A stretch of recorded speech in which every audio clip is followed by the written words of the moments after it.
Stone का first episode, first season. दुनिया में मौजूद होने वाला इंसान सब पत्थर में बदल गया। ताइजू मेन गेट से आता है, सेनकू से कहता है कि यूजिरिहा से अपना प्यार का इजहार करूंगा, और उसके बाद सेनगू का रिप्लाई आता है कि बेवकूफ, तुम 5 साल से अब तक बोल नहीं पाए। और सेनगू को फिर कहता है मेरे पास तुम्हारे लिए कुछ है, प्यार की गुट्टी। और ताइजू उसको फेंक देता है। ताइजू कहता है इस सब की मेरे को जरूरत नहीं है, ठीक है, मैं जा रहा हूँ। फिर क्लासमेट पूछते हैं क्या ये प्यार की गुट्टी है। सेनकू बताता है ये पेट्रोल है जो मैंने प्लास्टिक से बनाया है। और क्लासमेट कहते हैं ताइजू अगर इसे पीता तो वो मर जाता। सेनकू कहता है नहीं, मुझे पूरा भरोसा है वो उसे नहीं पीता और वही करता जो उसने किया है।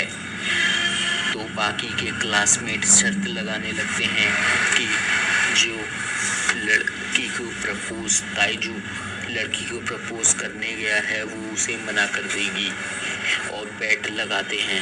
पर सेनकू कहता है नहीं, मैं 10,000 रुपये की शर्त लगाता हूँ, वो कह के रहेगा आज। वो अपनी गर्लफ्रेंड यूजिरिहा के पास आता है बताने के लिए।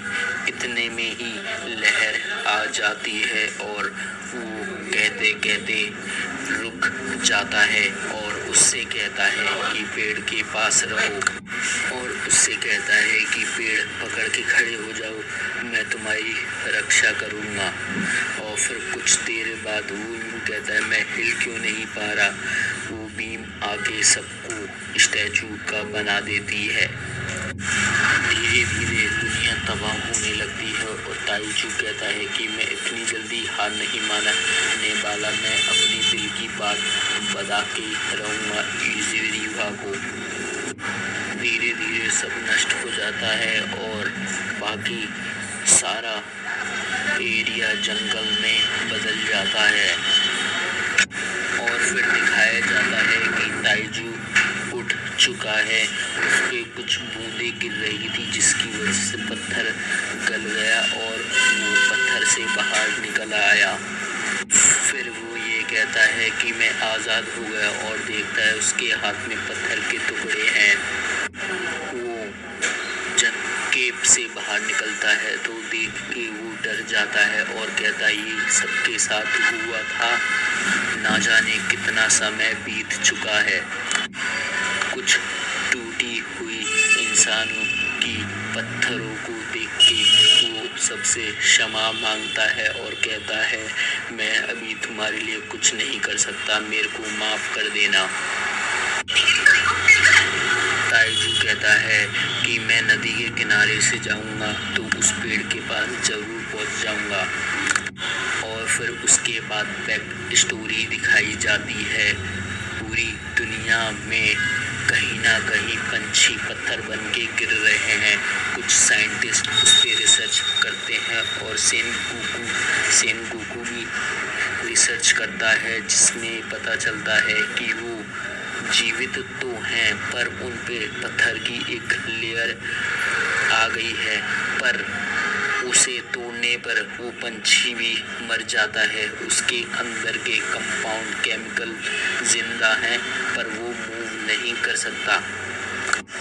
पर ताइजू कहता है शायद ये कोई बीमारी है और उसे पेट हॉस्पिटल लेकर आता है और उसकी दोस्त यूजिरिहा भी आ जाती है और यूजिरिहा भी एक पंछी लेकर आई होती है। ताइजू देख के थोड़ा मुस्कुराने लगता है और यूजिरिहा भी कहती है मैं भी तुम्हारी तरह बेवकूफ, मैं भी एक पंछी लेकर आई हूँ। ताइजू हंसने लगता है। फिर दोबारा जंगल पे वीडियो आ जाती है और फिर वो जंगल में बहुत बड़ा वृक्ष देखता है जहाँ पे यूजिरिहा होती है और उससे कहता है कि तुम यहीं रुको, मैं तुम्हारी मदद ज़रूर करूँगा। और वो पेड़ का भी शुक्रिया करता है कि तुमने यूजिरिहा को बचाए रखा हर चीज़ से। वो वह यह बोलता है कि मैं तुम्हारी वजह से ही अभी तक जिंदा था, क्योंकि तुम्हारी यादों ने मेरे को बचाए रखा। वो अपनी दिल की बात बता भी नहीं पाता। वो बताने की कोशिश करता है पर वो रो जाता है। और फिर ताइजू देखता है कि पेड़ पे कुछ लिखा है और उस पे लिखा है नदी वाली जगह पे आने कुछ लोकेशन की जगह होती है। तो वो वहाँ पहुँच जाता है और देखता है सेनगोकू वहीं है। और सेनगोकू उसको पूरा टाइम और मेजरमेंट बताता है कि इतना समय हो चुका है। और यह भी कहता है तुम तो घोड़े बेचकर सो रहे थे और मैं यहाँ ये सब करने में लगा हुआ था। वो यह भी बताता है मुझे 6 महीने हो चुके और 3000 साल बीत चुके हैं। और ताइजू पूछता है तुम्हें कैसे पता? तो सेनगोकू कहता है कि मैंने गिनती जारी रखी थी और अभी भी कर रहा हूँ।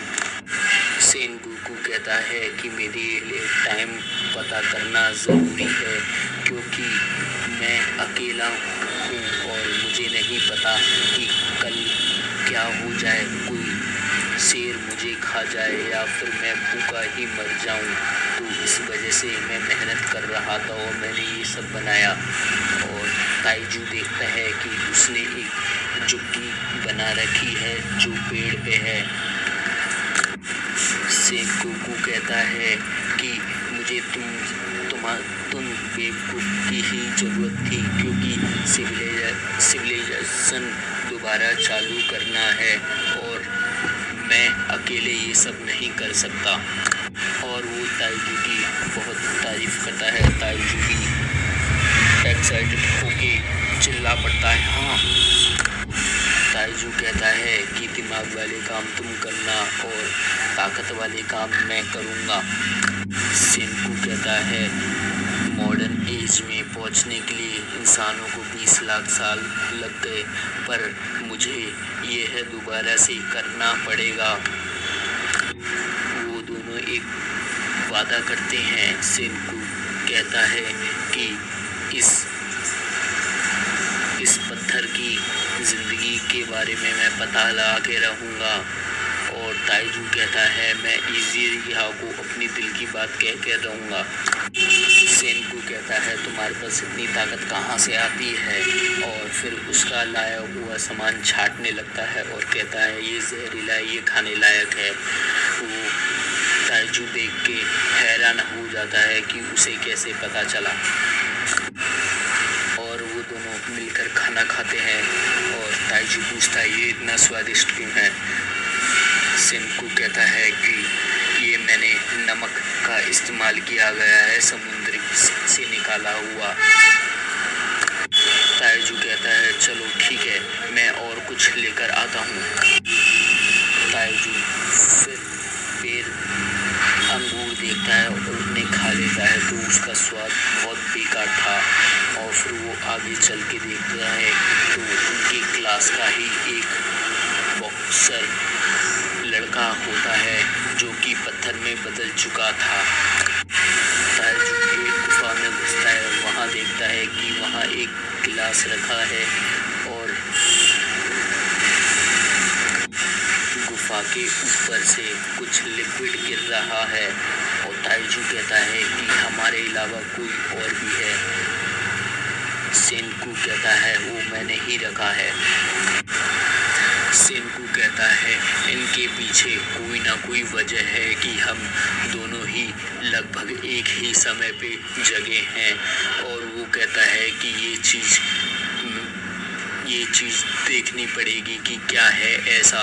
वो साइंस में घुस जाता है और ताइजू कहता है हाँ। सेनगोकू कहता है जो वो लिक्विड देख रहे हो वो एसिड है, नाइट्रिक एसिड और मैजिक लिक्विड के नाम से पुकारता है। और ताइजू सुन के हैरान हो जाता है। ताइजू पूछता है यह क्या है? सेनगोकू कहता है मैं हर छोटी बात तुम्हें नहीं बताने वाला बेवकूफ़। फिर वो मेडिकल लिक्विड एक चिड़िया पे डालता है और ताइजू कहता है क्या हम इससे ठीक कर सकते हैं। तो सेनकू कहता है क्या पता, शायद हो भी सकता है। सेनकू उसे एक जुट्टी में ले जाता है और कहता है ये सब मेरे एक्सपेरिमेंट है, मैं इनके बारे में जान रहा हूँ और आगे भी जानता रहूँगा। और ताइजू कहता है कि साइंस के पास भी किसी चीज़ का जवाब नहीं है। सेनकू कहता है यही सोच को तो मेरे को बदलना है। साइंस कहती है धैर्य रखो और कुछ नया सीखते रहो, यही साइंस का लॉ है। सेनकू लेकर की कहता है तो ताइजू कुछ कहता है कि क्या मेरे को कुछ समझ में आया। तो पूछता है क्या, मुझे नहीं समझ में आया, तुम कुछ कह रहे थे। तो वो कहता है लिकर। तो वो यूँ कहता है कि हम इससे नहीं बना सकते। तो सेनकू कहता है हाँ, इससे हम दारू बना सकते हैं। और ताइजू उन अंगूरों को पीसने लग जाता है अपनी ताकत से। फिर दोनों वाइन बनाने के काम में लग जाते हैं। फिर वह ये कहता है कि हमें लिकर बनाने के लिए कोई लाइसेंस की भी ज़रूरत नहीं है अब। सेनकू उसे चखने की कोशिश करता है तो ताइजू बोलता है क्या हमारी उम्र पीने लायक है। तो सेनकू बोलता है हमारी 3000 से भी ज़्यादा एज है तो हम अब पी सकते हैं। तो ताइजू भी हंस के हाँ हाँ करता है। सेनकू कहता है ये तो बहुत अच्छी बनी है पर इसका कोई भी हमें ढेला नहीं देगा। और ताइजू उसे पी के देखता है तो वो यूँ कहता है कि ये इतनी आसान है बनाना। सेनकू कहता है कि हमें धीरे धीरे आगे बढ़ना पड़ेगा और हम वाइन को क्रिस्टलाइज करेंगे। ताइजू पूछता है ये क्या है। तो सेनकू कहता है गर्म करो, ठंडा करो, टपकाओ। फिर सेनकू बताता है कि पुराने ज़माने में भी ऐसे ही मिट्टी के बर्तन में क्रिस्टलाइज करते थे। उनका मिट्टी का बनाया हुआ मटका चटक जाता है और फिर वह दोबारा कोशिश करते रहते हैं और यहीं एपिसोड ख़त्म हो जाता है। अगर मेरे से कोई गलती हुई हो तो मुझे माफ़ कर देना क्योंकि ये मेरी फर्स्ट वीडियो है।